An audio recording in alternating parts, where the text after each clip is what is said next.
बीबी खदीजा के बारे में हमारे जो सुन्नी किताबें हैं, उनके जो लिखने वाले हैं, इन लोगों ने थोड़ी-सी कंजूसी की है कि इस शहज़ादी के बारे में ज़्यादा बातें नहीं आती हैं। आपने आप कितनी किताबों में जो है सुन्नियत के इस शहज़ादी के बारे में सुना और पढ़ा? हाँ, शिया नाम की जो कौम है, उनकी किताबों में इस नेक औरत के बारे में काफ़ी कुछ लिखा गया है और हमारा ध्यान ही नहीं है इधर। बीबी खदीजा वो औरत थी, नबी के नबूवत का ऐलान करने से पहले वो किसी भी ऐसे मज़हब में नहीं थी कि बुत परस्ती हो, यहूद परस्त हो, क्रिश्चियन परस्त हो, ऐसा किसी भी टाइप की इसमें नहीं थी। और ना कभी इसने अपने बुतों को या आसपास के मक्के के अंदर यानी जो काबा था उसके अंदर की जो बुत थे चढ़ावा नहीं चढ़ाया। उस जमाने में चढ़ावा चढ़ाने वाले को बड़ी इज्जत दी जाती थी, लेकिन बीबी खदीजा के घर से ऐसी कोई भी चीज नहीं जाती थी।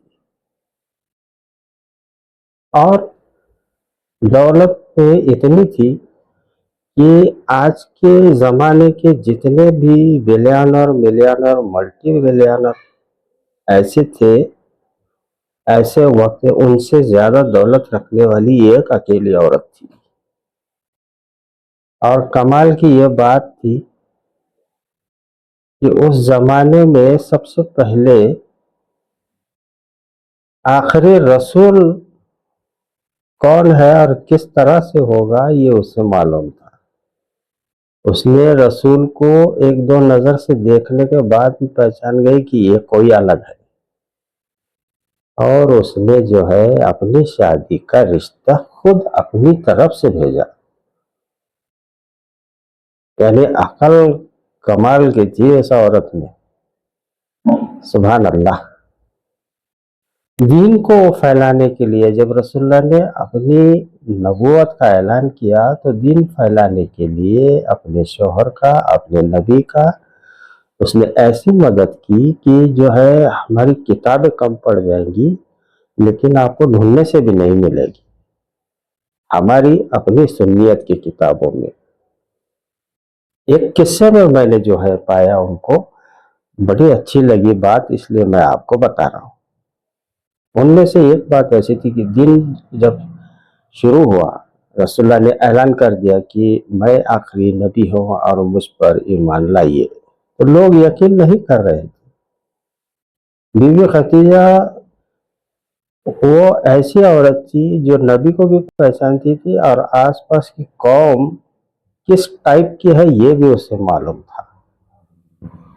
उन्होंने अपने घर से जो है सोना निकाला, बाजार में जो है उस सोने का ढेर लगाया।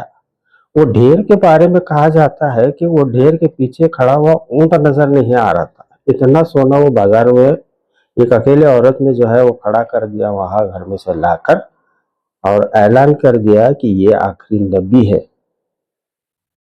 क्रिश्चियन और यहूदी और बुत परस्त इन तीनों जमातों को जो है उसने दावत दी, तुम्हारी किताबों में जो भी लिखा हुआ है ना, वो जो नबी आने वाला है वो ये है। बुत परस्तों को कहा कि तुम ये छोड़ दो, ये आखिरी नबी है, इसका दामन पकड़ लो, तुम कामयाब हो जाओगे। उसके एवज में जब तुम इस पर ईमान लाओ, कलमा पढ़ लो, तो इस ढेर में से जितना चाहो सोना अपने घर ले जाओ मुफ्त में, बस इस नबी की बात मान लो। इतना कहते ही लोग जैसे टूट पड़े, क्योंकि वो औरत बड़ी होशियार थी, उसको मालूम था कि कौम जो है वो किस टाइप की है। इधर सोना खाली हो रहा था, इधर लोग कलमा पढ़ के मुसलमान भी हो रहे थे। जब सोना खत्म हुआ तो रसूलुल्लाह के सामने ये बीवी आ गई और उसने कहा कि ये मुझसे जितना बन पड़ता था और मैं करती हूँ, करती रहूंगी, ये जो मैंने आज किया है ये आपके जूतों की खाक के बराबर भी नहीं है।